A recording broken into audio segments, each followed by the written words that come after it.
I'd like to thank you all for coming out to our runoff candidate forum. Looks like we're going to have another great attendance to this one. For those of you that don't know me, I'm Sharon Delong. I'm the director for Old Town Slidell Main Street. We hosted the first forum with the mayoral candidates, and so when there was a runoff, we thought, why not? So we're very excited to be bringing this to you tonight. Can I call upon Councilman Bill Borchert for the invocation? We'll have the invitation, and we'll have the pledge following. Heavenly Father, we thank you for the opportunity to gather and listen to the candidates as they give their opinions and their beliefs in what they want to do to bring the city forward from this time in July 1st at the inauguration through the next 4 years, possibly even 8. Yeah. We ask, Lord, that you watch over them this evening, protect them. We ask also, Lord, that you watch over our first responders, our men and women, and put their lives on the line for us and our freedoms every day. We ask you to bring them home safely. Thank you. We ask also, Lord, that you raise up godly people into authority over us in the city. Amen. We ask all this through your Son, Jesus. Amen. Amen. Amen. Put your hand over your heart. Raise the flag. I pledge allegiance to the flag of the United States of America and to the republic for which it stands, one nation, under God, indivisible, with liberty and justice for all. Thank you, ladies. First of all, I just want to thank the candidates for coming out. Once again, I know that you all have had a number of hearings. We're really proud to present to you in this particular forum. Also wanted to thank Tommy Reeves. Tommy, where are you? Anyway, he and Laura Borchert. Laura Borchert's a Main Street board member. They coordinated this event for everybody, so I want to thank them. Just so you know, the questions this time were not provided to the candidates before the forum. We do have some prepared questions, and as you came in, you were given a 3x5 card. If you have a burning question, Laura has them, just raise your hand. And we have a team of 2 or 3 of our board members that will be screening those questions before they're run up to the moderator. Just to, make sure that everything's grammatically correct. Okay, so now I'm going to introduce our forum moderator.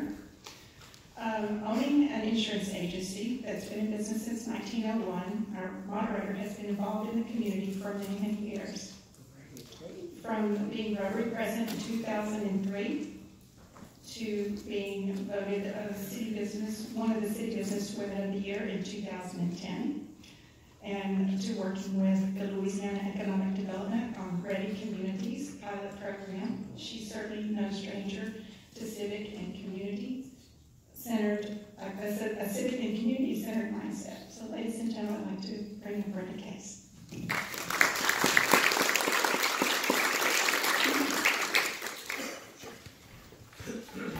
Good evening.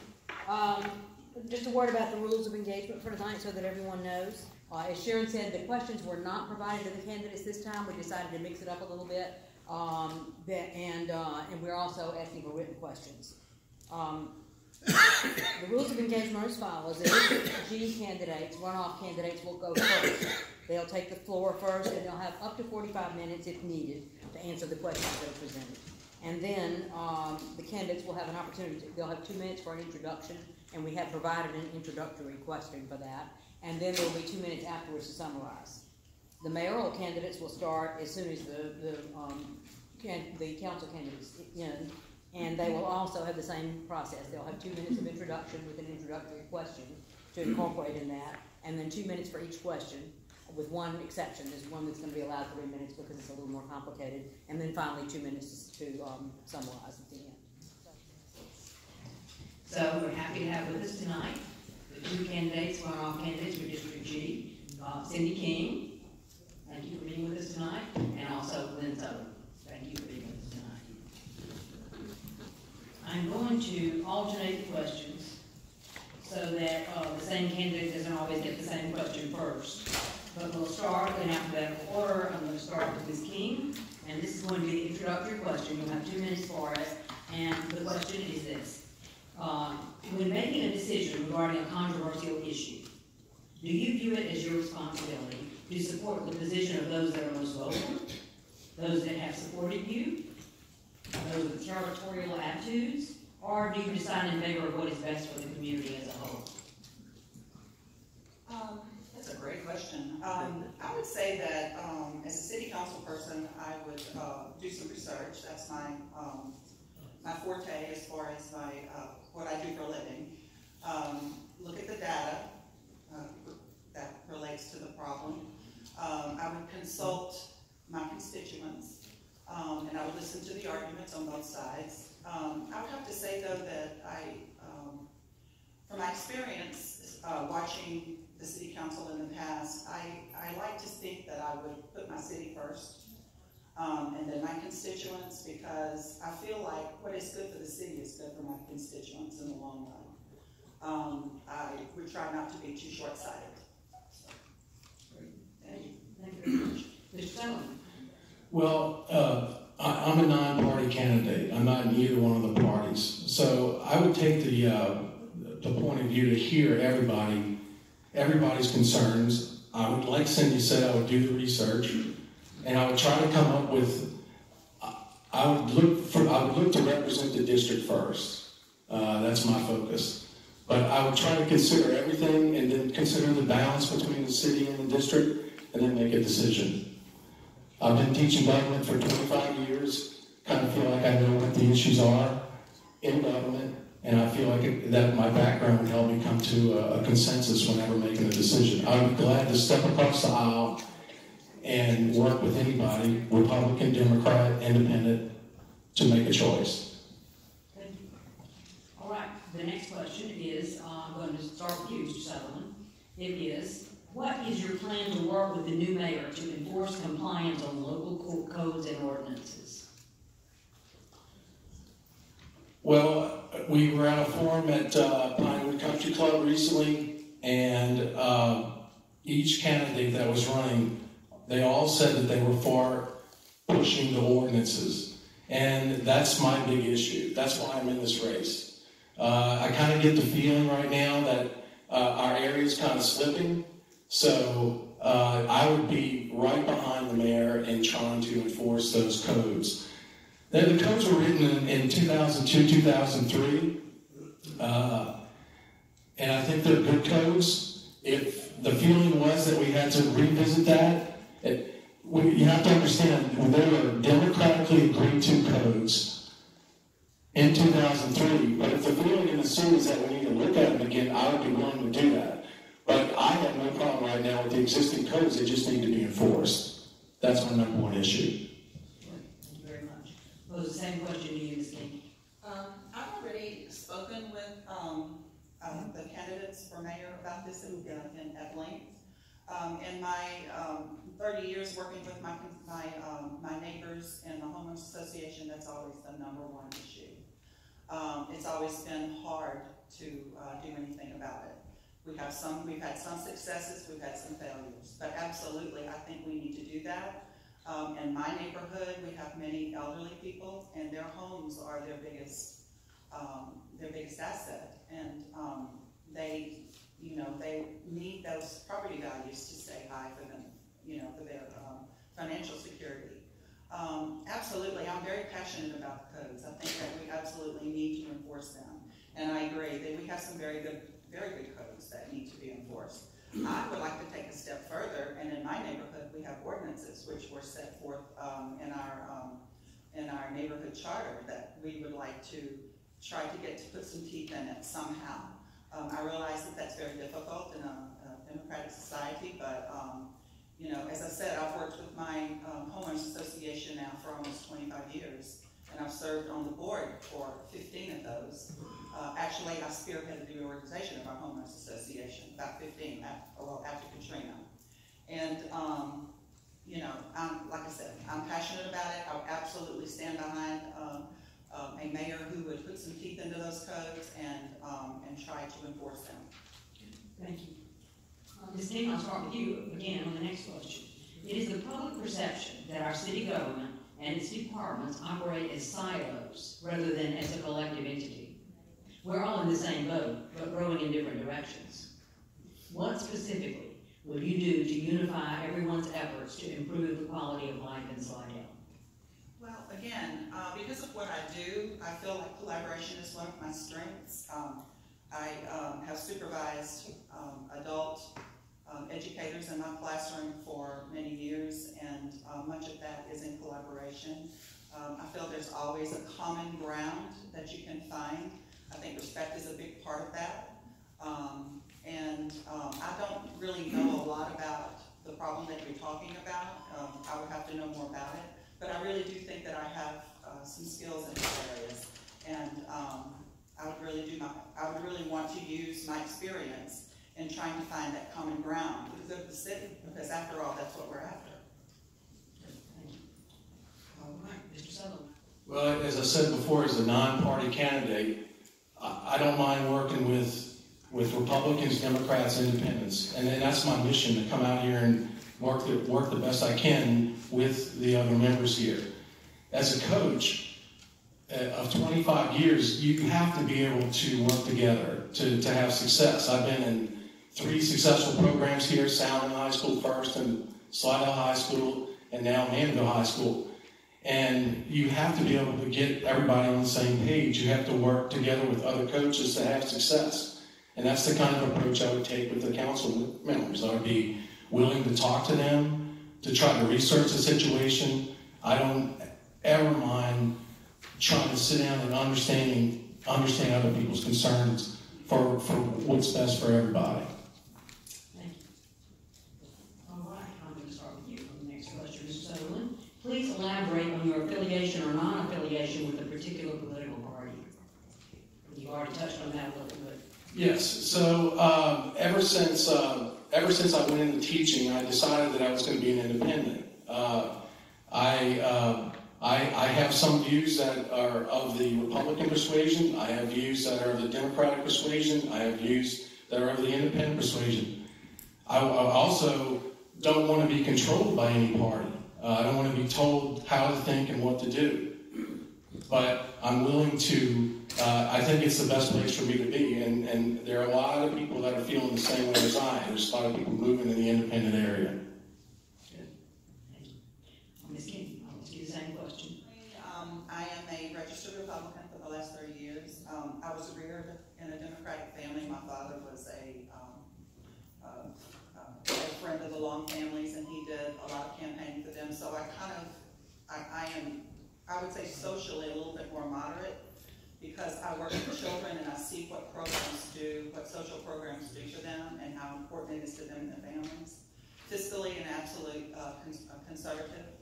And I tell people as I'm walking the neighborhoods and talking to them, I believe that if you can't pay for it, then you can't afford it.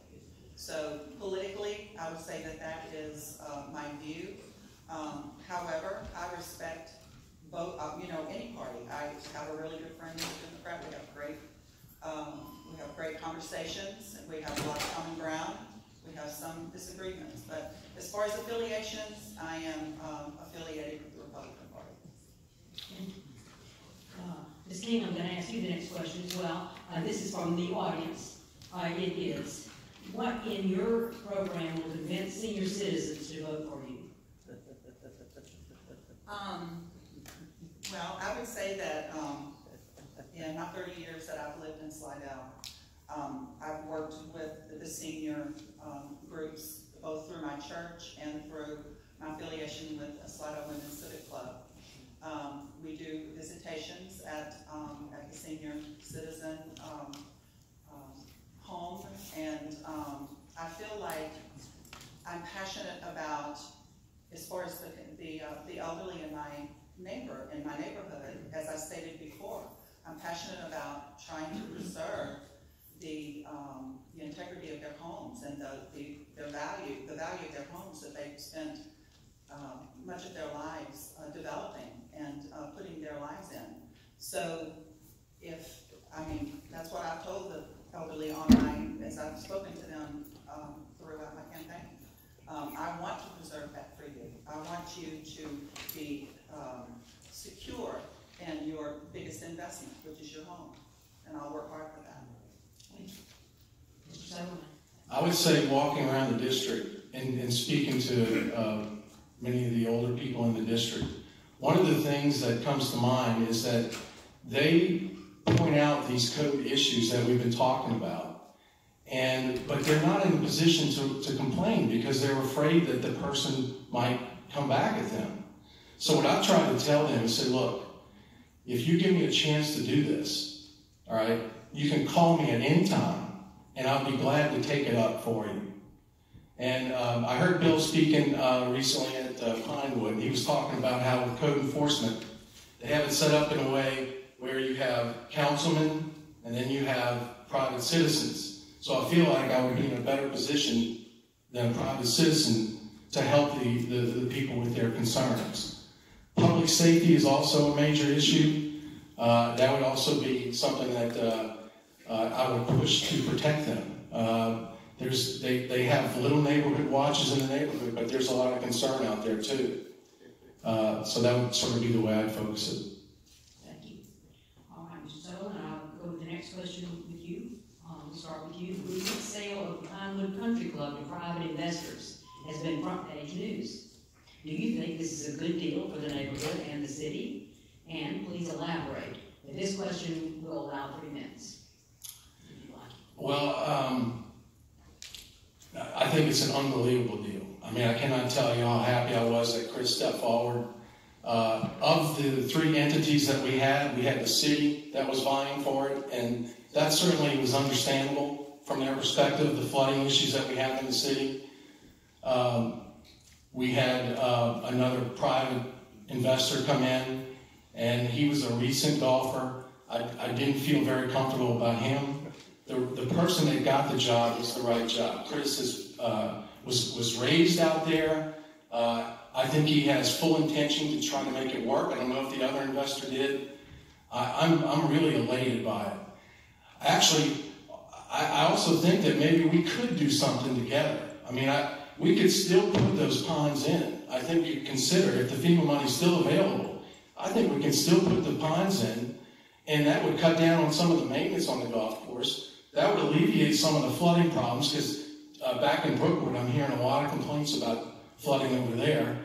And I think it would be something to look at. I mean, I've talked to Chris about it. We really haven't been able to really expand our conversation on it. I don't know where the city would be on this, but it would certainly be something I'd like to look at. So, but I'm really ecstatic about Chris buying the club.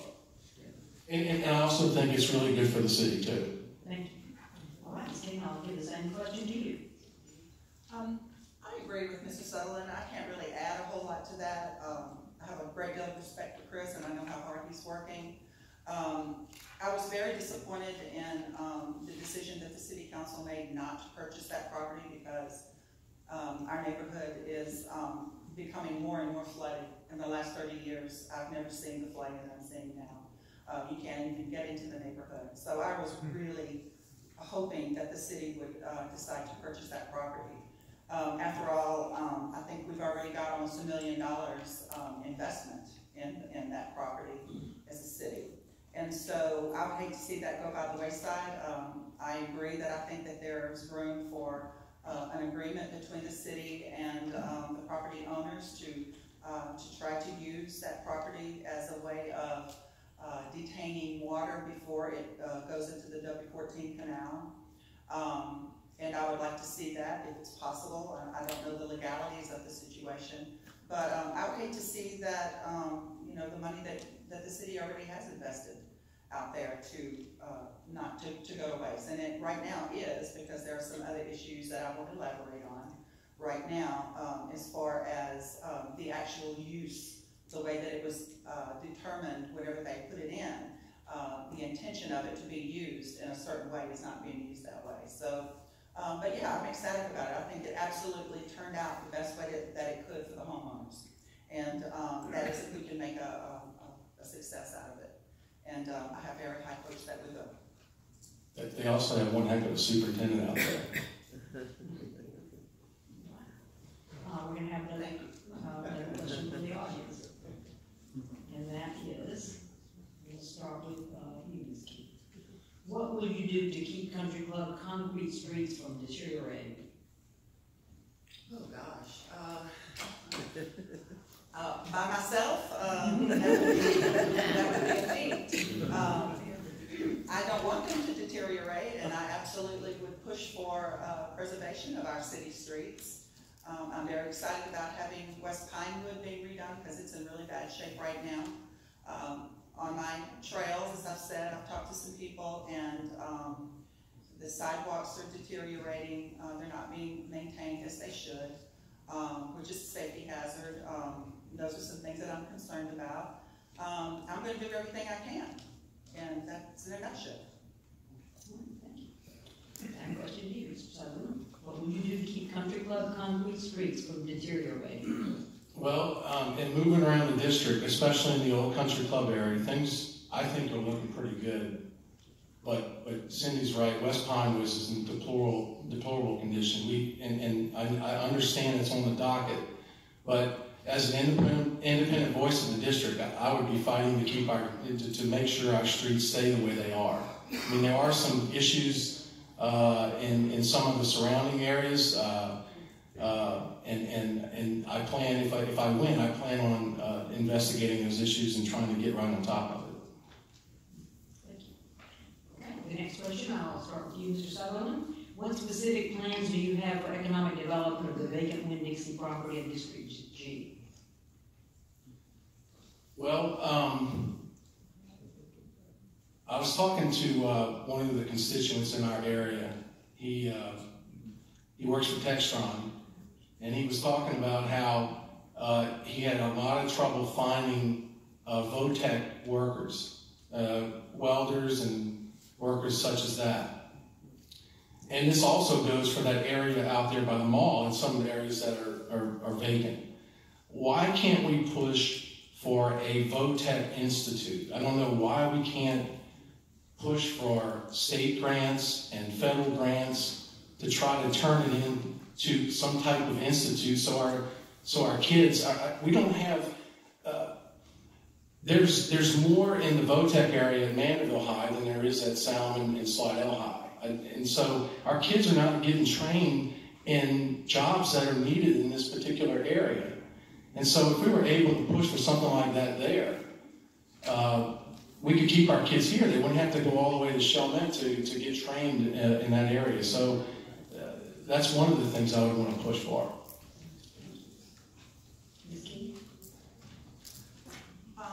Well, this is one of the areas that I've been doing a lot of research on in my preparation for the job that I hope to get.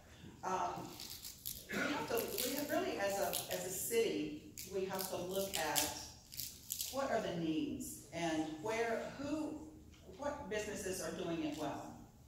And I've said this before in many forums, the thing that I'm saying is that people are purchasing experiences. And the businesses that are making it are the businesses that are providing services or goods that you can't find anywhere else. Like, you couldn't go to the mall and find this neat little gift shop that has been in that area that is still in business. So those are the kinds of things that we look at. I really also would like to push to support the marketing campaign that the Chamber of Commerce is looking at as far as shopping local. I think we really need to market shopping local, and we need to educate our citizens as to what happens to the neighborhoods and to the city when those small businesses fail. I think we really need to be a good support for our small businesses. And I mean, I think that from what I can tell, and certainly I don't know everything because I haven't been in government, but I think we have a marketing issue for Slidell. I think we could do a lot better job of marketing our city. We need to tell people what we have that you can't find anywhere else. We have interstates out here. There's not one billboard out there touting what Slidell has to offer. So I say, let's really support our small businesses. Let's push the marketing campaign on that. Let's look for businesses that you can't find anywhere else. Goods and services that people require day in and day out that you can't get online. All right then. We will, the next question, we will go back to you, Ms. King, and that is, how do you see the cultural and economic impact of Old Town affecting the quality of life for your District G residents? Oh, I love this question. I love this question because I feel that Old Town is, that's the secret to our success in the city. That's the thing that we have that nobody else has. I love the idea that we have, thanks to Councilman Borchert, that we have this great marina coming in with those slips and all of that potential to bring people in to participate in activities that they would otherwise be able to. I think that Old Town is the secret. I think we need to make it our town center. We need to make it a place that people come here to go to and to shop. And I love the idea that there are so many organizations that are dedicated to that end. And I think that if we can all come together, all of those organizations for the city, and come up with a plan, we can absolutely make that, and I think someone has used the term the gem of the city. It needs to be our town center. We need to do some, of course, infrastructure, some flood abatement in there. I've talked to several people who are passionate about Old Town, and I love their ideas. And I think that we need to look at it with that regard. Thank you. It's the same question of you, Mr. Sutherland. Yes, I agree with Cindi on that. I think one of the things that really stands out to me is what's happened in Bay St. Louis since the storm. They've rebuilt themselves. It's one heck of a place to be. I don't see why Old Town couldn't be the same way. I like the walkability program. I think that I like compact development. I think that millennials, I think young people will come here if we do that. Millennials are less inclined to drive vehicles. I think that if we find a way to connect the city to the bayou, maybe putting something over Highway 11, that way we can pull that together and make it even bigger. And I also think that we have to find some way to connect rail to New Orleans. I think that, say for example, if people could take the train to the Saints game, all right, and we had a couple of trains running, that they would go to the game and they would come back here and they would spend time here. So I agree with Cindi on that. I think that Old Town has to be the focus of this city. Thank you. All right, this will be our last question, unless we have another question from the audience. And I'll start with you, Mr. Sutherland. Everyone says they support the arts, and we all know that cultural events enhance the quality of life here in Slidell. What have you previously done to show your support for the arts? And as city councilman, what specifically will you do to enhance arts in Slidell? Well, I can tell you in my job, I enhance creativity to gifted kids on a daily basis as a teacher. And as a coach, some of my players, like Matt Forte, have had, they're like acrobats out there. So we've had art in that way. I haven't worked with any arts programs, but I would certainly support it. We were talking about how Bay St. Louis has those boutiques where people move from place to place in the city, and it draws a lot of crowds. So I would absolutely push for something like that here. It's just that we have to find a way to make it happen in an infrastructure way, but I still think we can push for something like that.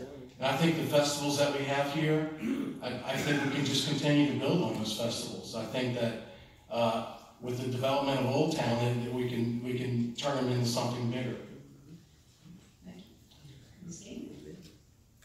I would just say that I patronize the arts. I don't belong to any of the art groups, but I think that they do a really good job of promoting the arts in Old Town, and I enjoy all of the activities. I always attend them. But again, I would get back to marketing. That needs to be part of our marketing program. We need to make sure people know what is available here. We have some beautiful art galleries, and we do it in the city hall. We make sure that we have the art there. I would support that, and I agree with them. I think that we need to develop what we have. I just think everybody does a really good job, and like I said, we just need to market it, let people know it's here. Thank you very much.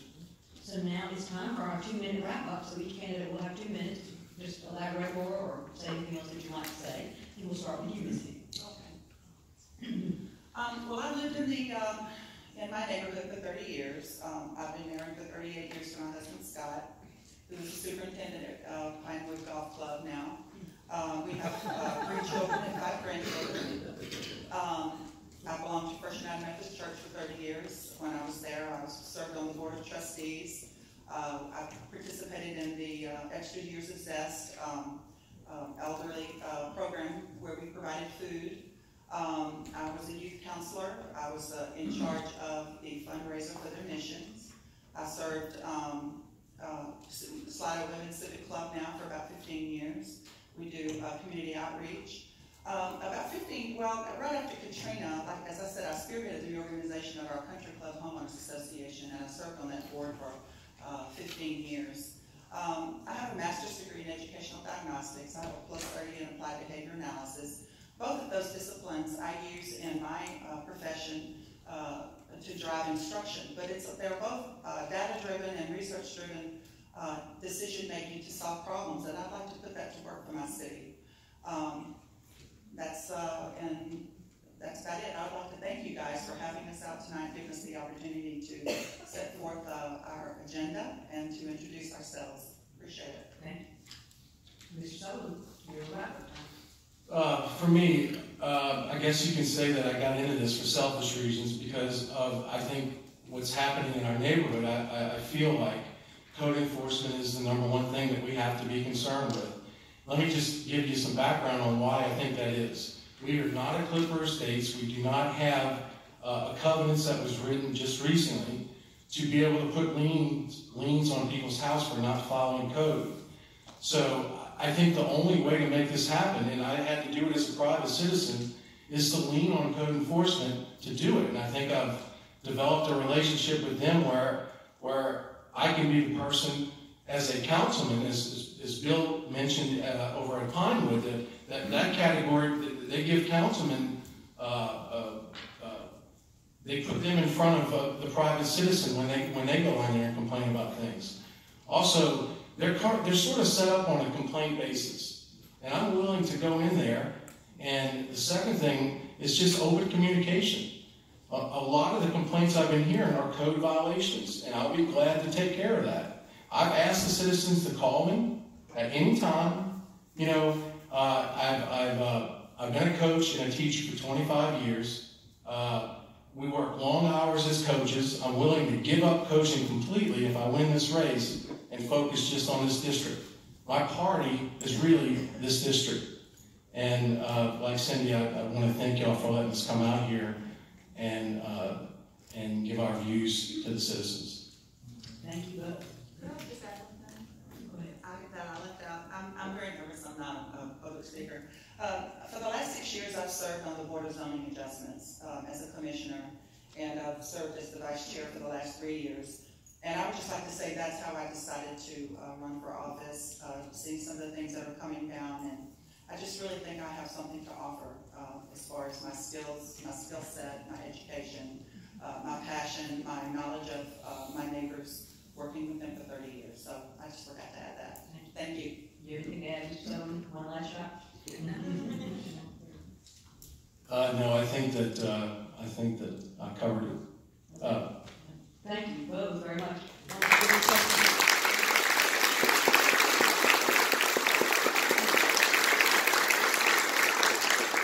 We've been on the hot seat for a little while. Of course, I think everyone knows by now we have Mr. Ray Cromer and Mr. Kevin Davis, and we certainly thank you for being here, taking your time out of your busy campaign to come. We have an introductory question for each of you, and it is actually the same one that we asked of the councilman. So if you heard that, I guess you had a chance to think about it.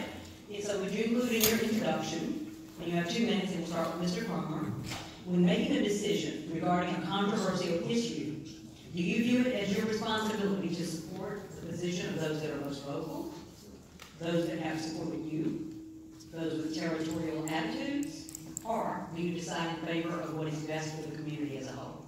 2 minutes. Well, that's an easy question for both of us. We've represented people for a while now, and I've always tried to do what I think is best for the overall good of the community. Lobbyists in the Capitol know that just because they give me a contribution doesn't mean they're going to get any special favor with me. They're going to get it done over here. But I've always been one to do what I thought was best for the community. And sometimes it's maybe not been the right decision, but I've made those decisions and stood by them. That's a no-brainer. You have to do what's best for the community. And sometimes it's tough. It's a tough decision, and you're going to make some people unhappy. But my philosophy has always been to be upfront with people, tell the truth, try to do it with a smile on your face, and move forward. Good, thank you. Mr. Davis, same question? Certainly, it's the, is this on? 1, 2, 3. Yeah. It's not on. Try again? I guess that one's not working. Certainly, I agree that decisions must be made what's best for the entire community. Certainly, I remember many times at public meetings, sometimes not being on the side of the larger number in the groups. And actually, somehow from above, the decisions worked out to the best. And those folks afterwards then saw that. Example of that would have been the roundabout on Brown Switch Road. Remember that? Everybody said I was crazy. Don't put that roundabout over there because we don't know how to drive it. Number one, and we're all going to back up country club and everything else. I'll never forget as I was traveling to Baton Rouge early in the morning for Homeland Security, the gentleman in a blue suit doctor was at the heart hospital, and I stopped there to get some coffee across the street. And he said, "Mr. Davis, can I talk to you for a minute?" I said, "Oh, I'm getting ready to get attacked on some issue that I probably did 20 years ago." And he said, "I live off of Brown Switch Road, and I'm going to tell you, it works." And I didn't believe it. So that's a good example. Thank you. I think you were. All right, we'll go ahead and ask this next question of Mr. Davis first. Prior to the March election, both mayoral candidates spoke about the importance of working with Main Street to further enhance its efforts to fulfill the historic commercial district's potential. With a very limited budget, some progress has been made, but there's still much to be done. Would you be willing to partner with Main Street to address these issues? I'm going to list 5. Okay. Signage to outline Old Town's boundaries. Code enforcement on building facades and trash. Capitalizing on the new marina traffic. The new one? Marina traffic. The long-awaited streetscape plan implementation. And finally, the crosswalk implementation at Front and Primo. That's a big question. I can repeat anything you like. Okay, am I first? Yes, you're right. Certainly, I was at their meeting this afternoon and enjoyed that discussion. Really, the minutes, I think I left because then they had an executive board meeting. But this Old Town is the heart and the culture of Slidell. It is what it is, and we need to be sure that we restore that. All of us know that that's the heart. That's what we started at. That's where everything was developed from, was this core, Bruges, even all of this Old Town area. So code enforcement, I see some buildings there, and let me just tell you that if I'm elected, we're going to push immediately on code enforcement. And those buildings that are blighted, we're going to push to have them taken down. I want to make sure everybody hears me say that. So if I'm elected and I start pushing to tear down buildings with the council, you understood where I was at. Some of those buildings need to be taken down. Now, some of them may have some historical, so we'll work those issues out. Okay? The marine traffic, I think we take advantage of that. The streetscapes that you talked about are beautiful. I don't know if you've seen some of the designs that have been brought forward, and I think we can do more. One of my abilities is to get federal highway dollars and transfer them into projects just like this. And I'm working with the city right now on that. Crosswalks from the depot, we need to interconnect all of those. There actually is the idea of putting a roundabout there, and we'll reconnect Old Town to Heritage Park, and then I want to bring the Trace in and actually have meetings with them about coming down behind Rouse's and bring it right down to the depot.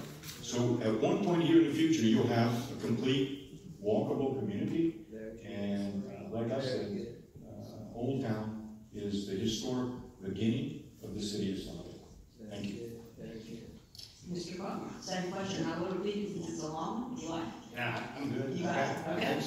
If I don't, correct me. All right.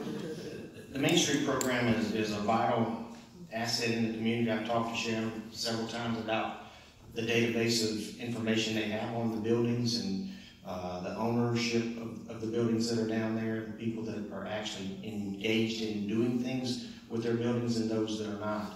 I think it's a partnership to make Old Town better and move it forward with the city, with the Old Town Association, with the Merchants Association, and with all the property owners in the community down there to pull together. We're at kind of a crossroads, in my opinion, with that Old Town area. Kind of want the people that live, work, and play there to decide what they want it to look like. Is it going to be an artsy, crafts, funky kind of place like Magazine Street in New Orleans, or is it going to be hanging baskets and planters like Fairhope, Alabama? I think there's enough space there that you can do both, and I would like to see that happen. I talked to a gentleman, an artist in Old Town the other night at the Cary Street Crawl about signage for the Old Town area. You mentioned signs.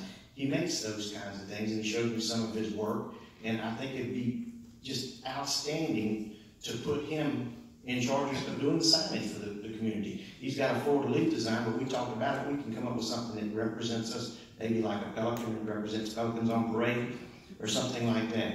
Code enforcement, it's going to be, I'm going to be fair and even-handed across the community. It might start in the Old Town area, but everywhere in town where there's a concern or an issue, we need to address it and address everybody in a fair manner. Nobody gets an exception or gets a free ride. The marina is an asset that's evolving and developing, and the crosswalk, we've got to provide access to those people that are coming in on boats and going to spend 2 or 3 nights. Those people come in, they come in with mopeds or bicycles or walking, and they've got to have access to Old Town. The signage and the streetscape will direct them into that area so they can eat and drink and be merry. Thank you. I like the merry part. Okay, the next question, I'll start with you, Mr. Cromer. Our current train station is owned by the city of Slidell. Since 2011, 2 different commissions have been appointed by the mayor for research and development, both of which have been abandoned when it came to allocating funds for the Phase 0 feasibility study. It seems it would be more successful if it were accessed from Heritage Park. How will you address these needs to enhance the capacity of the train station? Would you consider funding a feasibility study to work toward creating a multimodal transportation facility for this area? First, I'd go approach a grant writer, find a grant writer to help us find funding to do a study of that depot and the space around it to see what we could possibly do and create a master plan, if you will, for that facility with a developer and the grant writer to come up with how we would go, what we would do, how much it would cost. Then there's grants to develop those old historic types of buildings. Access to Heritage Park is a tough nut to crack because you've got to cross the railroad tracks. I'd like to say you could put an overpass or something like that, a crosswalk over the tracks, but the railroad department is one of the hardest agencies in the world to deal with. They're more difficult to work with than the federal government, and they don't even answer to the federal government. I've been dealing with them as a legislator on some of the crossings here in town that we're having problems with. So the first step would be to hire a grant writer. If we've got a grant writer on staff, I don't think we currently do, but we can develop that skill set and see what's out there available to help us develop a master plan overall. Thank you. Mr. Davis, I'll ask the same question. Would you like me to repeat it? It's just the one part, because did you say they've already done the study? Or they had 2 commissions? There were 2. I'll read it again. Okay. Our current train station is owned by the city of Slidell. Since 2011, 2 different commissions have been appointed by the mayor for research and development, both of which have abandoned when it came to allocating funds for the Phase 0 feasibility study. Okay. Did they come up with any report at all? Or do we not know? Recommendations. So they came with some recommendations, correct? Well, we ought to go back and look at those recommendations. We had those citizens put in all those hours to help develop. So that would be the first thing I would do. Go get those records. And I wouldn't wait a lot of time, so if I can't find them, we're going to move on. But the second thing is, you said the 0 clearance, we'll use the federal funds to actually do the study. If the data that you have from the two groups is not sufficient, then we'll go ahead and do additional studies. So yes, and we'll use the transportation highway money, zero clearance dollars, to do that. I'm a big supporter of it. I don't know why we can drive across the railroad tracks, but we can't walk across it. Okay? There's something wrong with that. I think that we can put asphalt down there and go from Heritage Park to that building. And other cities do. I've seen it. I know, so I agree. I mean, I think one of the things that we need is leadership, strong leadership, to be able to move us forward and not take what other agency has told us. And I have a history of being able to move forward with those kinds of things. Building relationships, but also making sure that we, as a community, when we decide what we want, then we're going to move in that direction. So I think I answered all of your questions on that. Right. I'll start the next question with you, Mr. Davis. Regarding the overgrown grass and trash strewn in the empty parking lots of vacant buildings, garbage and cans out on the curbs, cars parked in the medians and on front lawns, and vacant buildings throughout the city, including Old Town. What is your plan to address strict code enforcement of these issues? I know Greg's probably going to say the same thing. I heard the council members say the same thing. Every homeowners meeting that we went to, this was their top issue. I don't understand why we're not enforcing it.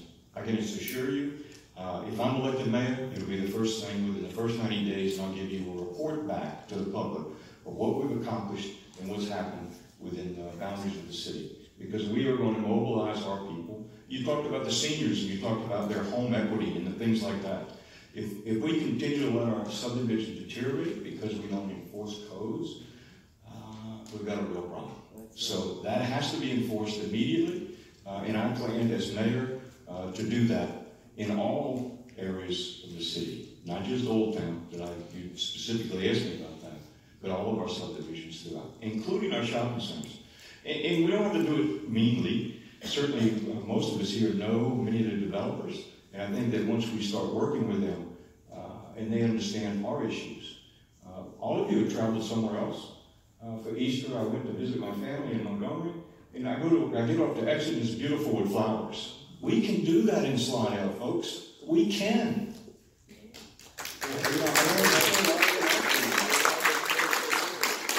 So I get back to leadership in what we're going to be doing in the future. Great things for Slidell. Thank you.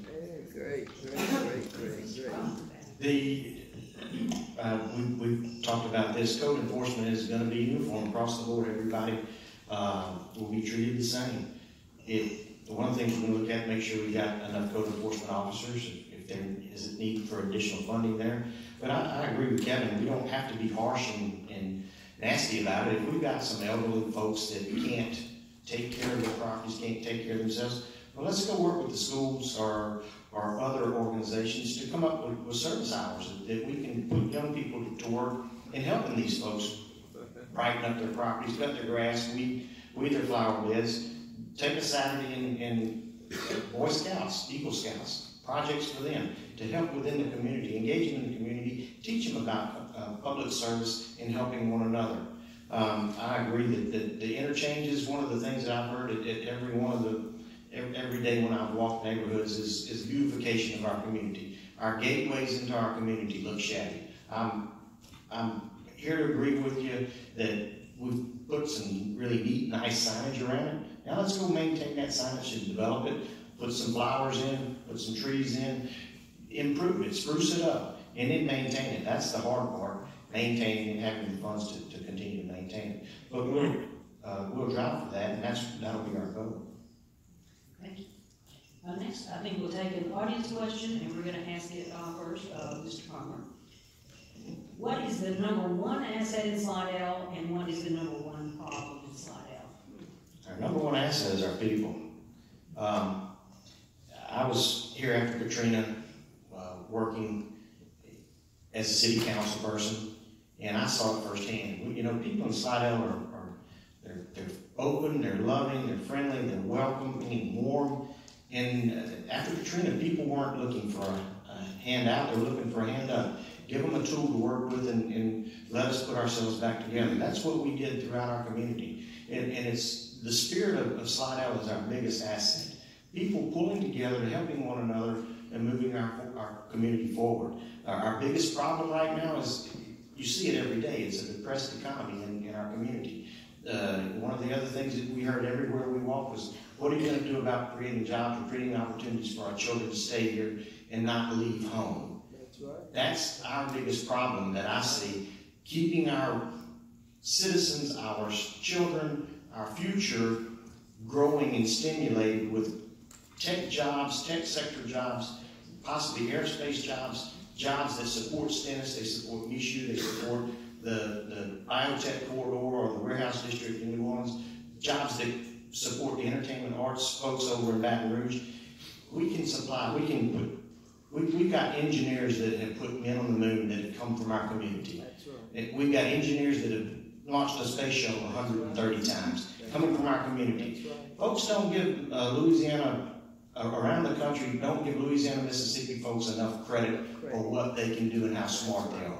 But you put a challenge in front of these engineers, these folks, and they're going to pull together and they're going to make it happen, which we did. We made history at Michoud time and time again. Right. We need that back into our community with the intellectual capital and the fiscal capital, the dollars and cents, to move our community forward.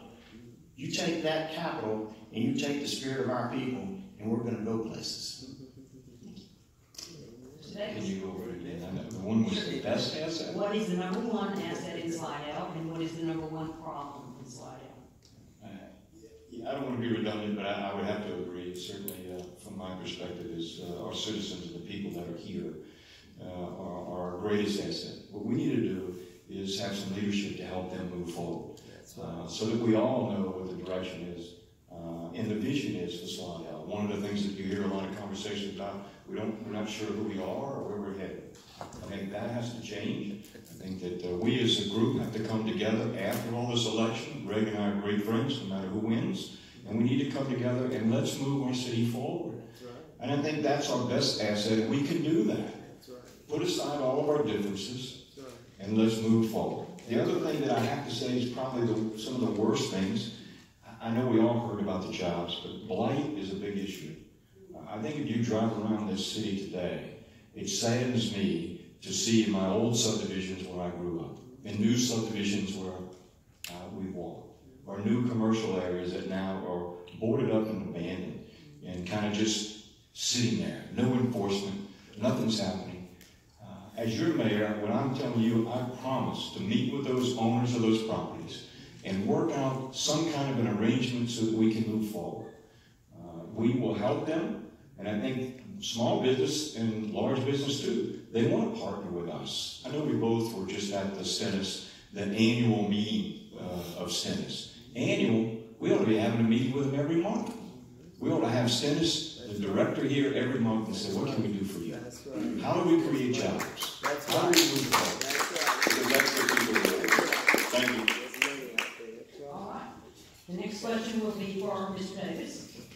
How will you capitalize on the enormous broadband capacity that runs between Michoud and Stennis Space Center that will benefit our city? Well, you heard me talk about this. That's a great question. I don't know who asked it. You know, look at Lafayette. Broadband, is that your question? Whoever asked it. Oh, do you all get on the internet at night? I love my wife's here and my son, right? We get on the internet at night. We got to argue with each other. I can't get on. You need to get on. You need to turn it on. I'm turning it on. What's going on? That's ridiculous. We're in the year 2018, and we can't provide internet broadband service for our business community. Believe it or not, and Greg will tell you, there is a super highway line that runs right down the interstate, because I tied into it one time. It is a super computer system. Now, we can't tie into that. Universities use it. Okay? It goes from New Orleans to Slidell to Baton Rouge. But there are thousands of capability within that broadband capability that aren't being used. You know who has them? DOTE. Why does DOTE have them? Because they want to do their, their reader boards. That's what they're using it for. All that bandwidth is out there, and we're not using it. So the first thing I'm going to do is look at, with our providers, what is it going to take to bring high-speed internet to the city of Slidell? And in the long term, I'd like to look at, could we do it for free? Could we provide it to our citizens for free like they do in Lafayette? Now, we're going to need help from the legislature to do that because AT&T is not going to be happy. But I'm going to tell you, You look at Gregory, you look at communities around this country, and look at if they have broadband, the technical folks. One time I pronounced the millennials wrong. I said millenniums, sorry about that. They'll be here. I know I got corrected. But they'll be here, folks. Your children, Greg knows too. We go door to door. Our kids can't stay here, Kevin. I got people in the audience here tonight. They say, Kevin, they won't come home from college. That's right. That's sad, folks. That's right. We as a group, we need to come together and solve that problem. That's and let's move this great city forward. That's Thank right. you. Amen.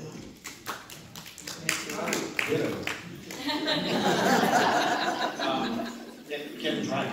Lafayette Parish is a consolidated government, city and parish. I talked to Joe Robideau, I used to serve within the legislature, and he has volunteered, come over and talk with him and see how they got their citywide internet services completed and how they implemented it, how they paid for it, who's paying for the continuing service and upkeep of that system. And I'm like Kevin, I want to see that happen in our community. The blighted properties are part of the problem, are part of the solution to our economic development, in my opinion, because you take those blighted properties and repurpose them. And if you got this citywide wideband service, you can put a business anywhere in the city where you've got a vacant building, and you can put high-tech businesses in those buildings, so they'll have access to the services that they need to be able to write software code and send it to India to be implemented by the folks over there that are servicing AT&T or US Bank or any of those companies. You've got access to NASA systems that pull data in that you can review and look at what's going on in space. So with that service available, high-tech companies will come and take advantage of that. And as I say, you can put them anywhere in the community. Wherever you've got a vacant building, if you want to repurpose it, that takes care of the blight. Those folks move in, they develop that building, they spruce it up, they put plants up in front of it, and now it's in commerce. It may not be generating sales tax dollars, but it's generating capital in the community for people that are making a living there and earning an income, and providing opportunities for our kids to stay in town. That's right. Mr. Cromer, I'm going to ask you an audience question here. It's one that we also pose to the council candidates. What in your program will convince senior citizens to vote for you? Gosh, I think I better be talking to millennials. I am a senior citizen. We talked about that before we started. How are we going to answer this question? I am a senior citizen. My dad's 87 years old. My mom's 84. I communicate with him all the time. His mind is just as sound as it can be. When I was on the council, I didn't return phone calls. Never did. When I got a call at the office during the day, I went to somebody's house and knocked on their door and sat down and visited with them face to face. Now, at that time, I was in my 40s, so I wasn't quite a senior citizen yet. But there's a lot of elderly folks in our community that just want somebody to sit down and talk to and listen to them. Yeah, that's right. And if you sit down and listen and talk to them, there's a whole lot you can learn about our community that you'll never get anywhere else. And if you don't take the time to open those treasures, if you will, you're going to lose that in our community. So you've got to treat the elderly as the asset that they are. In our business field here in town, we've got retired engineers that have helped put the space shuttle in place. Why can't we take what we used to call graybeards and have them mentor kids in the robotics program, mentor kids in the STEM programs, mentor businesses that want to come into our community and be in our incubators that we put in the community. These guys will work a day or two a week, and that's all they want. But it keeps their mind fresh, it keeps them active, it gives them something to do, and they're contributing back to the community. So how do you get that vote of senior citizens? Become one and work with them. Becoming a senior citizen is not nearly as appealing. Yeah, I know we were talking about that earlier because I know every time I go get a cup of coffee, they always say you want the senior cup, and they always remind us of that. So you don't get that? Oh, I'm sorry. You look younger than me, okay. But certainly, I have a history of helping fund the senior programs actually 20-some years ago, in their transportation program. So I've been a big supporter of them. I actually worked with Ralph if you all know Ralph, with the senior program. Yes. He did many of the things where people were trying to take advantage of our seniors. He's actually doing some retirement, but I worked very closely with him and our seniors throughout. We did our senior program for Senior Olympics, if you remember, to try to help them get out. So I have a record of, as I'm getting older, I knew I was going to need those things. So I'm making sure that they know that I was there to help them. Thank you. They're in place, sir. Let's see then. We'll start with you in the next one, Mr. Davis. Do you have a vision to increase the capacity of the Slidell Airport in order to realize new economic development opportunities, such as freight carriers that would then be feasible? Yes, certainly. I do have a vision for that. And actually been working closely with one of the council members who's aggressive. I got to say, I get excited when I get around him because he won't take no for an answer, and that's the way I like him. He represents that area. And we're working very closely with the CLECO and the other partners, Energy, to move the power lines. And I know I see city attorneys and others here in the back, and I don't remember them now, 8 million or 20 million, 10 million or something. But they're getting close, and we need to move that. We need to extend the runway, get FAA to fund the extension of the runway, get FAA, like I worked with them out of Texas, to build some additional hangars so that we can bring in that commerce. I can tell you that many of the larger companies that moved to St. Towne, as much as I tried to move them throughout the parish when they came, they wanted to be close to an airport. Their corporate planes fly in, and most of them today are keeping them at Hammond. And I can tell you, as soon as you move those lines and you move that runway and increase the capacity, I guarantee you we can move a tremendous amount of those aircraft to the city of Slidell. What does that do? Several things. One, fuel goes up. Number two, just the viability of having them here. They'll come and eat, and that's the kind of things that we want. So I'm a big supporter of the vision of expanding that airport.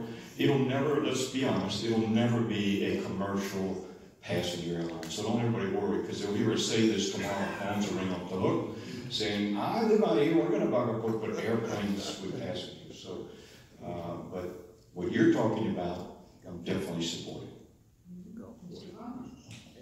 Yeah, I'm going to hire Mr. Davis to be my traffic consultant. He's already doing that, and he does a real good job of it. We missed a boat several years ago whenever the National Guard was looking for a place to put their helicopters. They ended up over in Hammond. They could have been right there at our airport had we had more capacity and access to the Canterbury right behind. If we had opened that up, those aircraft would be in there right now, those helicopters, Black Hawks. So it's an opportunity to bring business into the community. The high-tech firms that we want to go recruit and get involved in our community, a lot of them travel by corporate jets, small planes, small jets. You're going to need at least 7,500 feet of runway to 10,000 feet for most of those, if I'm not mistaken. Where's Billy? Isn't that right? Those kind of airplanes? 7,000 feet. So I fully support that. The Department of Transportation has, and FAA have an office in Dallas that they have meetings annually to discuss opportunities. And there's grant money out there coming from those agencies to help do those kinds of things. But you've got to have infrastructure in place, lowered and clear pathways, flight paths for these airplanes to be able to get that money. And we're on our way to getting that done right now. Excuse me. All right, the next question is going to be for you, Mr. Cromer. This is another audience question. The recreation district that was proposed was not supported, and the project stalled. What ideas do you have to build recreational revenues that will rival Bellington Park? Well, that's a tough one to do because our citizens have spoken pretty loudly when they voted that recreation tax down, and they've spoken pretty loudly recently on all the renewals that have come up. I don't think you're going to be able to pass a tax to support recreation, but what we can do is work with each of these volunteer organizations. They do a fantastic job of running these Little League programs in our community and providing opportunities for kids to play soccer, football, basketball, baseball. All of those programs also have scholarship programs that kids that are underprivileged and can't get into the program, they will have them have access to the program. The key thing with a lot of these organizations that are associated with nationwide, like U.S. Youth Soccer and the baseball organization, Dixie League and those things, is having space that the organization has title to. That youth soccer was up for a grant a couple of years ago to put new soccer fields in, which would have been before Pelican Park was developed. But they didn't have property that they owned. You can't get the grant without having title to the property. So it's like the chicken or the egg, which comes first, the grant to get the property or some corporate donor or somebody with deep pockets to help you get the property. I think we can work with private industry that wants to be in our community and is in our community to develop resources to go purchase properties that are available, and then the organizations dedicate those title over to those organizations for low cost leases, $1 a year or whatever, for 99 years, and then they can go get these grants to develop these fields. You can also pull the National Guard in if you've got to do any grubbing of the ground, clearing of the ground, and then come out with a final contractor to level the field, smooth them out, put them in place. All right, Mr. Davis, same question. Same question. Mm-hmm. One again, Recreation District. Okay. That was proposed, was not supported, and the project stalled. What ideas do you have to build recreational revenues that will run the Pelican Park? Yeah. And Greg kind of highlighted our issue was we had the existing nonprofits. On the other side of the parish, we didn't have it at the time when it was created. So one of the things that they continue to talk about is the taxes, but I think that's been dealt with, and that's not going to be, I'm not going to bring that forward or have that discussion. But I think what my plan is, I want to grow the boundaries of the city. Number one, we need that for growth. Number two, we need it for revenue. And those kinds of things will help us in the long run. I think that if you remember, you just saw the #1 site for economic development in the state of Louisiana was just right up the road. Actually, the city is not too far from there. There's about 8,000 acres in that location. Another program, as he said, certainly your grant program, but another one is like what I did at Camp Som, to give you an idea. 127 acres was there. It was going to be a subdivision. I went and talked to the gentleman about not building a subdivision and allowing us to purchase it. The gentleman said, no, I love this property, I want to build my house. So I had to really talk to him to convince him to sell it to the parish. But remember now, the parish had this much money. None. Zero. So what I did was I partnered with the National Land for Public Trust. They're a national environmental group with corporate membership, like the chairman of automobile dealerships, GE, that's their chairman of boards. I said, would you buy it for us, for the local citizens, and we'll pay you back over 5 years. Still didn't have any money. They said, we'll take a chance on you. You just sound crazy enough that you can pay us off. What did I do? I went to Congress. Congress is giving out money across the country for environmental projects, for environmental saving of projects. Over 5 years, I got $1.2 million and got the property. Didn't use your money that you're paying taxes on. Those are the kind of things that we've got to be creative with when we talk about the future and what we want to do. Was that enough? I'm sorry. That's right. All right. Amen. Mr. Cromer, did I ask that question already? Yes. Okay, then we're going to go back to Mr. Davis and ask. Everyone says they support the arts, and we all know that cultural events enhance the quality of life here in Slidell. What have you previously done to show your support of the arts? And as mayor of the city of Slidell, what specifically will you do to enhance the arts in Slidell? In my mind, I love the Pelicans, by the way. I just think that's fabulous for the city. Arts, in my mind, are the center of our culture. For thousands of years, we've had the arts. So you're asking me, what have I done to help with the arts? First, we created an arts award, an annual award, that we give to artists, local artists. And not just artists with painting. We actually did food. We've done many of them. And every year we did that. Why? Because we needed to recognize them. It is part of our culture. And we needed to recognize them to help them expand their capabilities. I have one other story. After Katrina, nobody was buying art. My wife and I are big supporters of the arts. And we like to buy our local artists because it helps them. But after Katrina, nobody was buying art. You agree? Nobody. I mean, we were busy with trying to buy a refrigerator and a couch, right? Well, the artist came to me and said, nobody's buying art. I mean, we live here. Our kids go to school here. We need some help. So I packed them all up, paid for them to go to Oklahoma. I believe it was Oklahoma, is where they went, to a national show with our local artists. And they sold their pieces. That's the kind of thing that we need to do in our communities, that help that local artist who hadn't made a sale in several years. You can ask Susan Bruno. She was the one that helped put it together, and I funded it and sent them all there. Our local artists, that's good. That's what our community needs. So certainly, I think our record is very supportive of the arts. And I thank them. I received the Bravo Award, which I was honored to receive here in the city of Slidell. Thank you. Mr. Cromer, same question. For the past 5 years or more, I've been a supporter of the cultural season every year. I've been a supporter of White Linen Night, what's the other thing, Arts Evening, coming up in 2 weeks, I think. This weekend. This weekend. And last year, Senator Hewitt and I sponsored legislation to promote shop local artists, get engaged with local artists.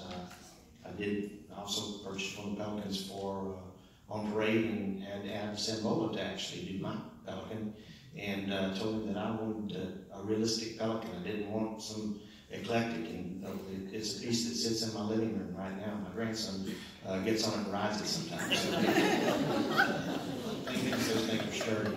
But I've always supported the arts. My wife would not let me do any other thing because she's actually a painter and has sold a few pieces. I've encouraged her to try to do a show, but she says no, that's not her thing, and she's not looking for that because it takes the love out of the program and out of her art. She loves to do it, but she's not looking for any sales of art, so she's not self-promoting.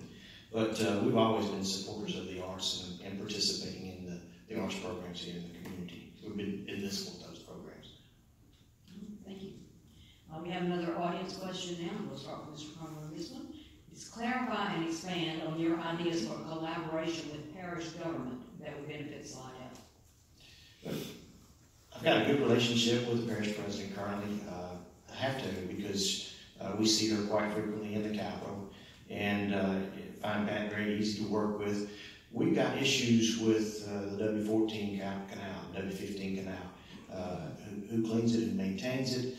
They're off schedule a little bit now on that. So what we have to do is work with them and show them how if the canal's not clean in the city limits and the water backs up into the parish, it's going to affect them just like it does us if it's clean on the north end of town and it flows down into our community and we're not able to cope with it. So the collaborative approach is to assure that we can work together for the betterment of all citizens.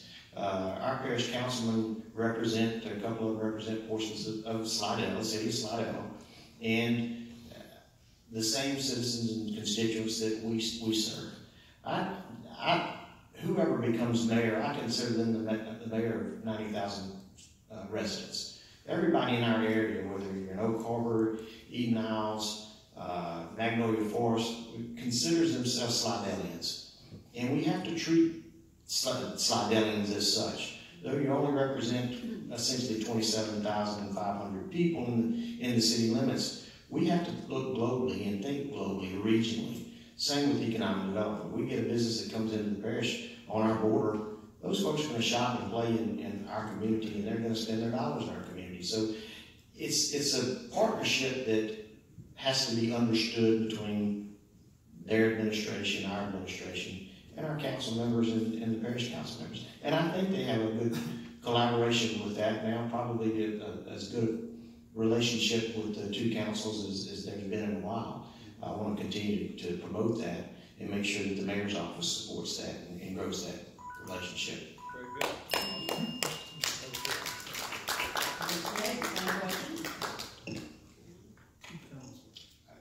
I think the first thing we have to do is make sure that all those imaginary lines that we have, we do away with those.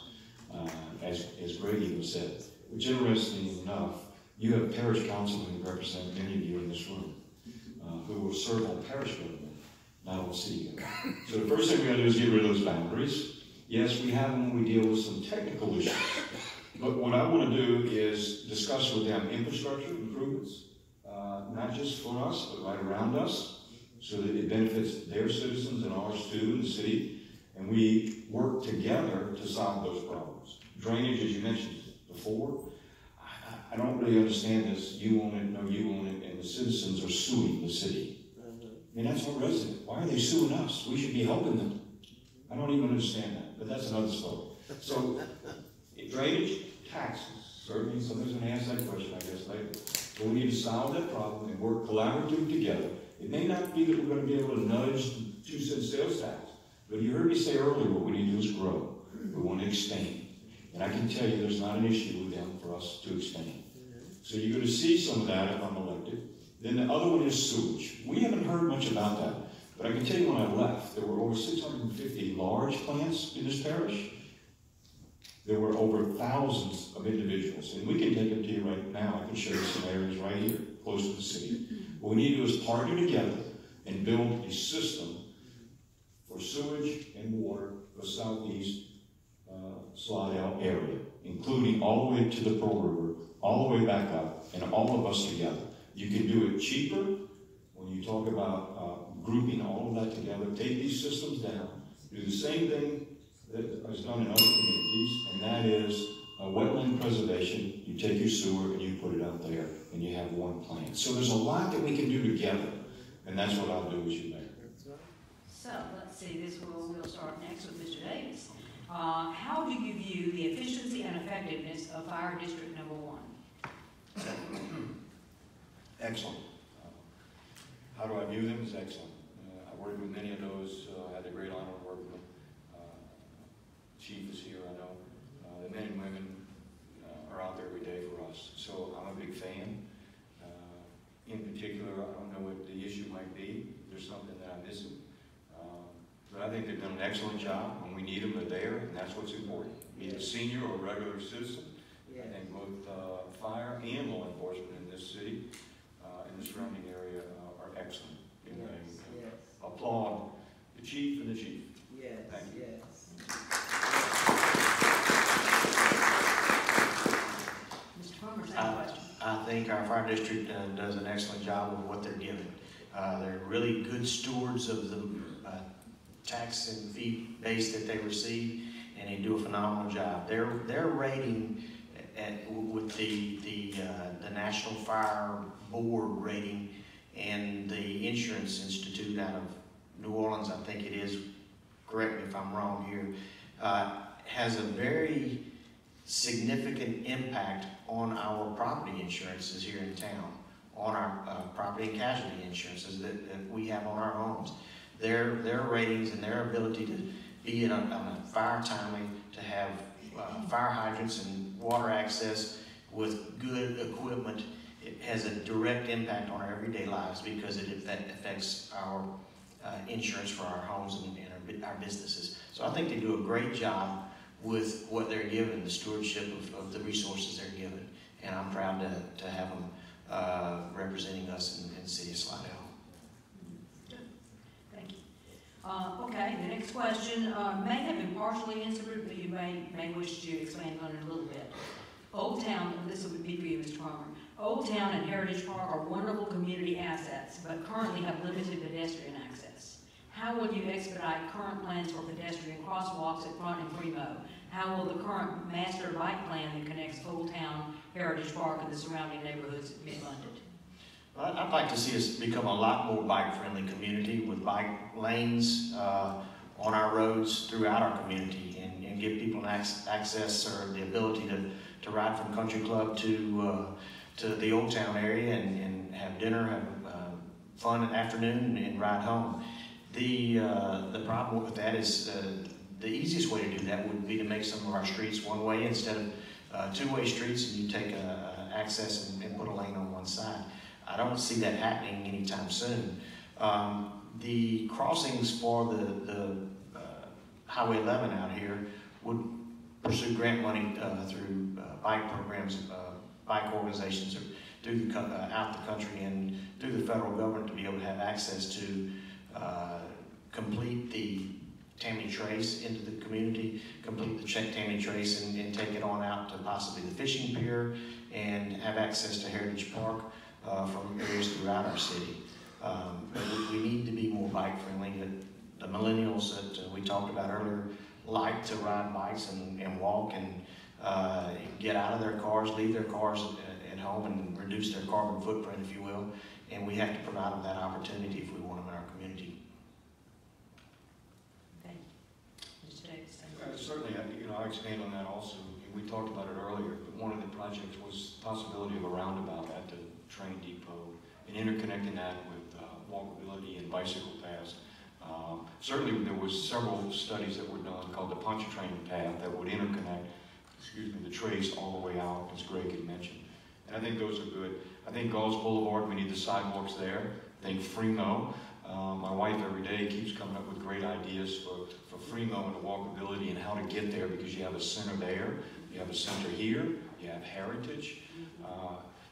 I think it sounds exciting, some of the things that we could do, and certainly I would support those and be at the forefront to try to push them so that we could get the funding and do some creative things for our people here in Slidell. Thank you. All right, another audience question here. I hope I'm reading this correct. After USA COE contractor construction completion, Slidell flood control, drainage, and storm mitigation projects will have significant total ownership and life cycle costs. How will Slidell pay for these long-term expenses? Is that me first? Yes, I'm sorry, yes. You want to go first? No. I'm not sure I know the USA thing, but I think what you're asking me is the Corps. Is that what they said? The Corps of Engineers? Okay, I didn't see the C. I heard the USA. I thought, okay. So you're asking those projects that are going to be done, how are we going to maintain those in the future? I think typically your costs in the early years are real low because they're brand new. So I think what we got to do, and one of the things I keep talking about is I want to develop a 5-year capital plan and a 10-year capital plan. That's not just for our roads. We do that for roads. We need to do it for everything. I was at a homeowners meeting the other night, and it's still dealing with this, but they keep saying W14, W14, our yards are falling in W14. I got to tell you, I know Greg and I were probably 10 years old when we heard that. Nobody came up with a capital plan, for our citizens. Why do we not have one? Even if it's $500,000 every year that we put for those projects. That's what we need to do. I will do that so that we can move forward with those, and that answers your question about affordability and how are you going to look into the future about how you're going to fund things. My mic is down. So, we need to work those long-term things also so that we know what the costs are going to be. The FEMA projects that we're doing today are, I know the gentleman made mention of that maybe for some drainage. Those are targeted, pre-approved written work orders for those projects, unfortunately. So they can only do those projects. That's one of the things about when FEMA comes behind 10 years later and you fund those projects. So short-term and long-term plans about how you're going to pay for these items over a period of time. Thank you. Mr. Cromer, would you like me to repeat that? No.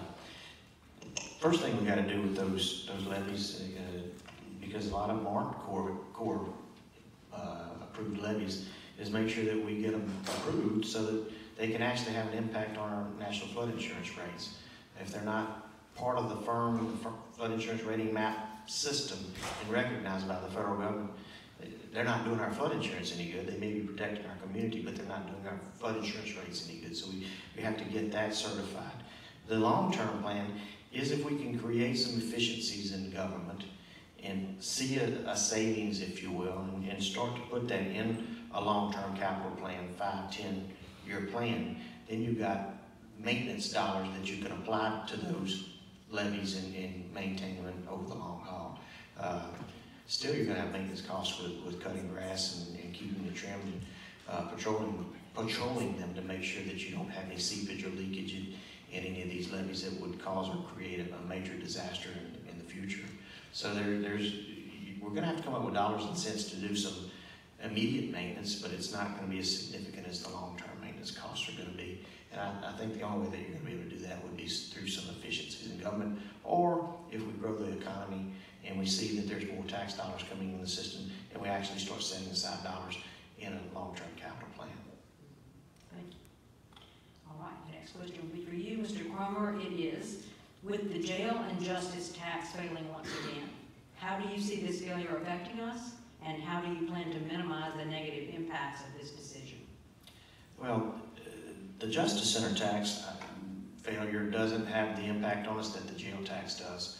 If it actually pans out the way the sheriff is telling us, you're going to see prisoners coming out of that jail as new ones go in that aren't maybe ready to come out. Maybe they've not had their opportunity to be heard in court, and you're going to have those folks back in the community. Now, what we've got to do is assure that Chief Vandal has the proper manpower, the proper training, the proper equipment, the proper funding to be able to maintain the safety and security of our citizens. And part of that may be with some community policing activities when you know those folks are coming out of jail, knowing where they're going. You have a high presence in those areas so that you can deter or make folks think twice before they would commit another crime. Thank you. Mr. Davis, same question. Well, I think we're all kind of anxiously waiting to see what that decisions are, because they actually could fund it through this year, so the impact will be probably in the next year. I've had some meetings with the parish in reference to comments that I heard about the Towers building. Certainly, we here don't want that to happen, and we will work with them to make sure that we can keep that open for our citizens and that need those services. And I think we'll be okay with that. The other two, and I'll get to law enforcement, the other two discussions were Camp Salmon and the fishing pier. I had long conversations with them in reference to some ideas that I have, and I think that we can work collaboratively together with them and help solve their problem with some new creative ideas. And now I don't get time to do the law things, shucks. All right, let's see. I didn't give you that one yet, did I? Did I? I did. Okay. He went first. Yeah. Then I'll start with Mr. Davis again on the next one, which is, will you work toward a recycling program for businesses in Slidell? Yes, certainly. Someone asked me that when we were campaigning door to door. Yeah, and I know I see staff in the back with the city, but it's a big issue for me. I think that we can do it. I think that we can get our local business to participate. I think they probably want to do that. Remember, we're a community together, and we need to bring them together with one vision. And I think we need to do it, and I will be supportive of that. Well, I still have some more time. I'm going to go back to the jail thing, because I got the other one. Still have time. So I answer your question. Yes, I'm for the recycling of business, and we'll work towards that. The jail tax is another issue. That's going to create some burdens on both sheriff and the parish government, because they're going to get into some conflicts. I'm telling you, they're going to get into big conflicts. Without that money, you're talking about $8 to $10 million cost to run that jail. I used to do it every year, believe me. There's going to be not hardened criminals that will be let out, but there will be others wrote a bad check, so those things, they're not going to hold them. They're going to let them out because they have to. They're just not going to have the capability. So they're going to probably come back. They're going to have to do something in reference to law enforcement. Certainly Chief Vandal here does a great job, and I know he'll be on top of that if we have an issue. And I'm a big supporter of law enforcement, so I will support him in any needs that he will have. Thank you. Then the question is for you then. Will you work toward a recycling program for businesses in Slidell? I would absolutely support a recycling program for businesses on a voluntary basis. I'm not ready to make it mandatory yet, but on a voluntary basis, our citizens know the importance of recycling, and I think they'll participate in it. The businesses are struggling right now to make ends meet, and I don't want to put any additional costs on a business if I can avoid it. So I'm not willing to create a mandate that you've got to do it, but I think most of our businesses are going to be good stewards of our environment and of our community, and they're going to voluntarily participate and do what they can to support recycling. Thank you. And I'll start with you, Mr. Cromer, on the next one, which is how do you plan to attract young families and young entrepreneurs to our community?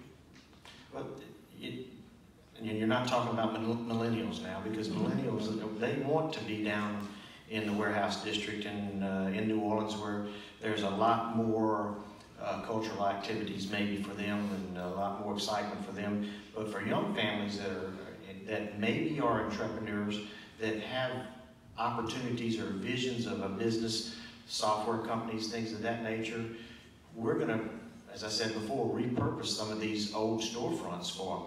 Help them combine them or put them together with investors that are willing to put some money in to help them get their business off the ground, or either have investors work with us to create business incubators, where you can have 5 or 6 of these little companies that will come into one storefront and share back office, copiers, receptionists, things of that nature, restrooms, and it makes it easier to get a business started. The quality of life issues that we have here in Slidell, the education system, we have to sell that, market that, and capitalize on that. We'll give people what they need to raise a family right here in our community if they've got an opportunity to create a job and generate a living that's a career path living for them. They'll come. Our economy will grow, and as the economy grows, the people will grow. I'm not one that I think we need to go out and grow our population. Our infrastructure is already burdened. But if we grow the economy through these types of business organizations, then we'll have the tax dollars to grow our infrastructure, and the people will come because the jobs will be there for them. And they're going to want to be in Slidell because we're a good place to be. Thank you. Mr. Davis, same question. How do you plan to attract young families and young entrepreneurs to our community? I think one of the ones that I talked about was broadband. When you expand those horizons for families, they'll take advantage of that. But one is, the first time we had a hearing here, I used the words career jobs, those jobs that you can raise a family on. And certainly that is, take advantage of this quarter. We just met with the annual directors meeting from Stennis, who had all of the folks from the 3 divisions in the federal government who are doing projects over there. All kinds of technologies going on, research and development. We need to move that to Slidell so that we can take advantage of it. And these are the same people who are going to want those jobs, who are going to want to live here. He made mention of the school system. Certainly it's the best in the state. I commend our teachers and all who are helping our young people. So that's an advantage. Well, I get real nervous a lot of times when I watch some of the things that are going on around us, where, I don't know if you saw recently, 1,000 acres was put out by Mississippi for any developer to come to redevelop that. We need to be aware of that, but we need to be over there constantly, every month, having a meeting with them to see what we can do to facilitate creating jobs in the future. They call it the blue economy, and that's where we need to be. And I think that'll bring the families here. Recreation, entertainment, the mall. We got great ideas. We got to meet with those owners. Why not entertainment? Why not recreation facilities like at the old mall? Technologies, training, those kinds of things. So I think those are the things we'll be working on if elected as mayor, and we'll bring those young families here. Davis, we'll start with the next one with you, and that is to improve the quality of life for residents, which will also act as an additional revenue for Old Town businesses. What is your plan to expedite the completion and promotion of the Tammany Trace to Heritage Park? Great question. I just had a meeting. I'm not making it up. It just so happened. I went out and had a meeting with the parish to remind them that we're no longer running a train on this section from, you know where the Antebellum House is on 190? The track, when we bought it, goes all the way behind Rouse's. Now, we don't own on Front Street. That's Southern Illinois. But we own all the way to behind Rouse's. So I told them I could help them develop it, since we're no longer running a train. And folks, that's why it wasn't developed, because there was a train running on it, and Southern had control of the line. We couldn't tear it up. But now they're not. So I asked them to have their public works department go out and bush hog it so that we could evaluate it, bring out city officials, and let's look at it. We can sell the steel. There's steel still on the ground. That's what we did before. There was not a whole bunch of money given for the trace, and we stole it all and gave it to somebody else. That never happened. It was done in sections, okay? So this section, we can go ahead and start developing it. So I've asked them to do that. I want to work hard with them. I can show them how to do it. I can show them the federal process, and we'll be able to bring that thing right down to the depot. My goal will be that over the next 2 to 3 years, we accomplish that. And that'll be exciting for us. We won't have to come down West Hall. That'll be a temporary, that's all it was ever supposed to be, was temporary. Put up a sign that said temporary trace. So we'll move it to where it belongs, have a great facility. Anybody got a question? You know, yes, you're gonna cross Highway 190 for a while. We gotta apply for transportation grant to go under, like they did up at Highway 59, 23 years later. They're putting a tunnel under. I wouldn't send my kids or ask Greg to send his without our supervision to try to cross those areas. We work with law enforcement if we're going to do an event. It would be exciting to have it come right down here into the city, and I'll make it happen.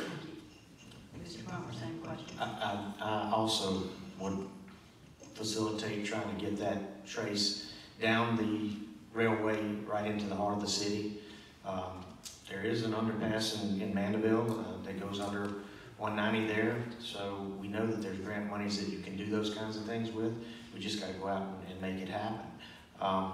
I would love to get the trace off of West Hall right now, because every one of those driveways that you cross every 60, 70 feet is a hazardous condition for the bicyclists as well as the residents that live in that neighborhood, having to worry about backing into a bike rider whenever they leave their driveway. So I'd fully support trying to get that completed and into the community through the Rails to Trails program, and that Kevin used to put that together originally. And selling the steel, that's why I'm going to hire Kevin as my transportation consultant. But I fully support getting it into town. We need to get that completed and wrapped up so we can start expanding around the community with other bike trails, bike paths. Thank you. All right, this is for you, Mr. Cromer. This is an audience question. There has been a grassroots effort to revitalize Old Town by the business owners of that area. The city has not been able to promote that event because it is not city sponsored. How would you change that? As I said earlier, I think the city has to partner with the Old Town Merchants Association, with Main Street program, and actually go and market what we've got in our community. You know, one of the things we could sell, Frank Jackson made some crawfish ice cream the other day. Sounds awful, but it's really, really tasty, and at the end it gives you a pretty significant bite with the pepper that's in the crawfish. So that's something we can brand as Slidell, the ice cream of Slidell, if you will. You can't get it anywhere else, but we have to, and maybe you don't want to get it anywhere else. But I didn't mean that, because it's really, my wife tried it and she wasn't a fan of it, but I liked it and I'd ordered it again. So those are the kinds of things that we need to brand our community with. We can advertise in Southern Living as, you know, just like St. Louis does, just like Fairhope, Alabama, and get on those programs where folks are doing leisure travel, spend a weekend in our community. But we have to get those types of things that you can only find here in Slidell, and you can't get them on the internet, like the bone store where you get the dog treats and the specialty scent soap and oil shop next door. You can buy some of that stuff online, but you can't get it customized to what you need unless you're in a place like Old Town. We got to market that and let people know that it's there, and that way when they're going into New Orleans, they'll stop off and spend a night or two, spend some dollars in our community.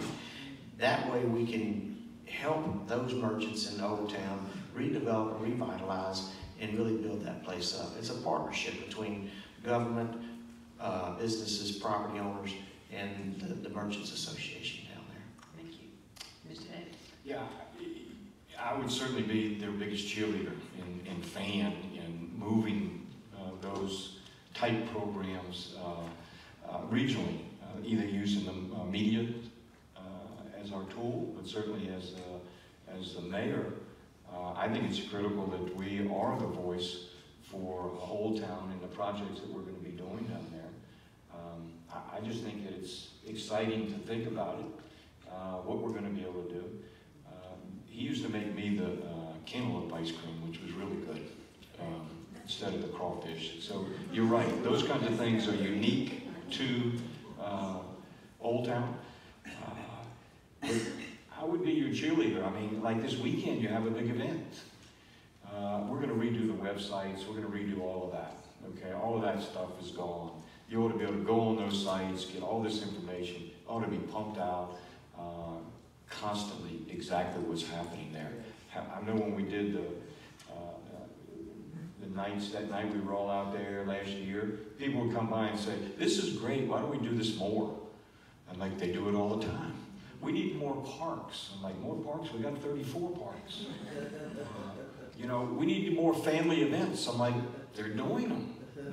We as the mayor, as a community, need to be in front. And the council needs to be with us also. And we need to be the salesperson for our city. That's right. I think this No, will be, me either. I think this will be our last question before I wrap up. You agree? Thanks. So I will start with you, Mr. Davis. And it is this. The Longstay Motel in Old Town provides affordable housing opportunities for low-income families. However, it has been recently stated that the owners may want to sell. What can be done to purchase this facility and increase its capacity? One of the things I want to do is make that acquisition. I'm just going to tell you.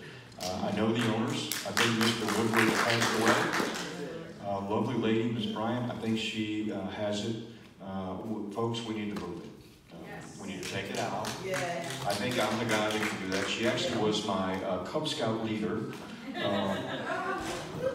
Wonderful family, folks. I mean, they built that years ago, and it just kind of went downhill. But that'd be one of the things I'm going to do immediately is make contact with her and the family. I think her son went to school with me, Steve, and we need to move that. I got some great ideas for that, but I'm sure you all do in the Old Town area. We need to get some funding, some grant money, and I'm good at that. So let's be creative and take that out and put something there we all, maybe a little boutique hotel, something nice we could go there.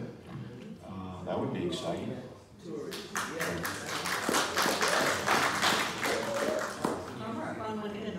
That was, that was a property that the city actually looked at buying a couple of years ago, and it didn't happen. I'm not so sure that the city needs to buy it, or, I like the idea of connecting an investor to it that does want to put a little boutique hotel on it, or a couple of bed and breakfast cottages or something like that, but give the private sector an opportunity to engage in it, as well as local government. Generally, we've been in government long enough to know that a lot of times government is not nearly as effective or as efficient as private sector businesses are. So I would absolutely love to see that property on the market and us be able to help connect the dots between somebody that wants to do something creative or exciting with it, and something that would fit in with the community in the Old Town area. That's another part of the Old Town folks determining what they want Old Town to be and how they want it to look. So you'd have to find the right partner, if you would, to come in and develop that property.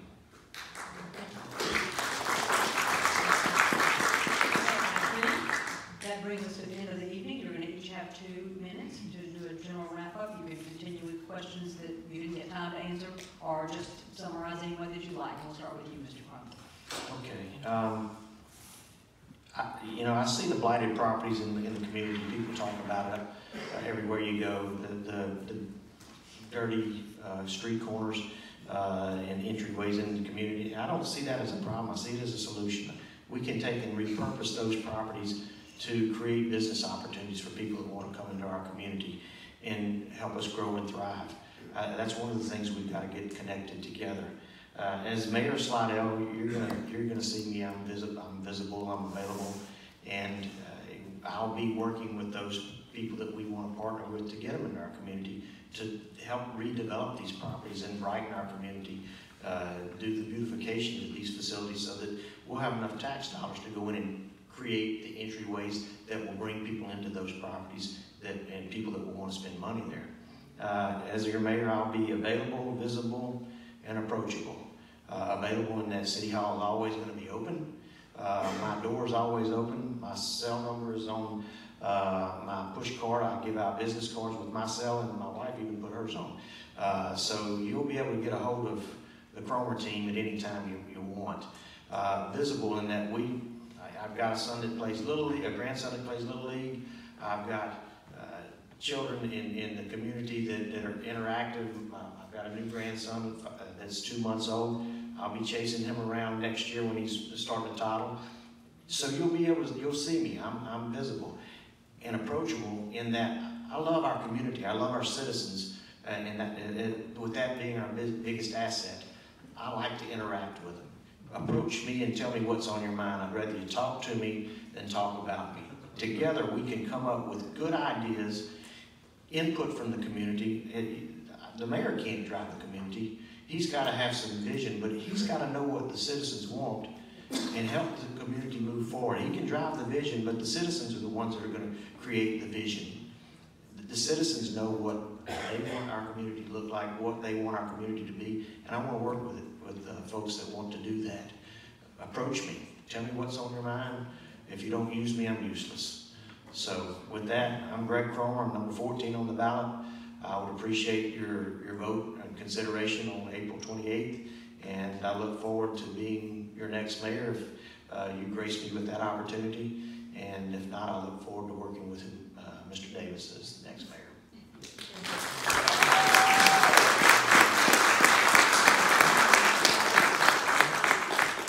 Certainly, I want to thank you all for the opportunity to be here with you this evening. It's a great opportunity to listen and to hear what you have to say. Certainly, I'm committed. I was raised here. I'm committed to raise my family here. I love Slidell. You've heard me say this many times. I want to make it a place that you never want to leave. And I think that's sincere. I think what we're talking about is many things, from public safety, as I see the chief there. Finish the levee. Folks, if we don't finish that levee, we got serious problems. We need to get that done. Streamline our city government, because today when you go online, today I can sit home tonight, when I leave here tonight, I can buy a truck and have it delivered to my house tomorrow. And I can't do business with the city. That's unbelievable. We're going to change all that. And change is good. A lot of people say, well, change makes me nervous, but it's good. It'll help all of our citizens. It'll help us move forward. I want to build a strong partnership with business, the chamber, Stennis, Vishu, so that we can create those jobs that we talked about we so all want for our children for the future. I'll be available constantly. I mean, many of us, I love going to the grocery store. Greg and I actually ran into each other at the grocery store. And people are like, I want to talk to you. You know, we're like, hey, okay, we'll talk to you. We love talking to you. It's exciting, but we do that. And I think work with owners of buildings to fill those buildings. I get those calls too. My tenant's leaving. They're leaving because they wanted to go somewhere else because of some program. We got to make sure that we have the programs here so they don't leave, so that we can move them into those buildings that we have that are vacant. These and more are some of the things that I'll bring to the office of mayor. I would ask for your vote. I won't let you down. I made that promise. I think we got a great opportunity for all of us in the future here in the city of Slidell. But we got it. After this election, we need to put our differences aside. No matter who wins, I'll be there to support the other, and I think that the other will be there to support me. So with that, I hope you have a good evening, and I look forward to the next 3 weeks. Don't forget this weekend in Old Town, and don't forget you can vote starting the 14th, this Saturday. This Saturday you can vote early, and it's easy, because I know both of us talk about this. Only 29% of our residents voted. Think about that for a minute. 29%. In the first one? The first go round? Yeah, 29%. I got to tell you, folks, I'm worried it'll be 15%, 18%. The registered voters, yeah. You need it, no matter who you vote for. I mean, it really, I'm just glad that you all are here. Some are for Greg, some are for me, some are undecided. That's exciting to know. I mean, that's what it's about. Yeah. Thank you. God bless.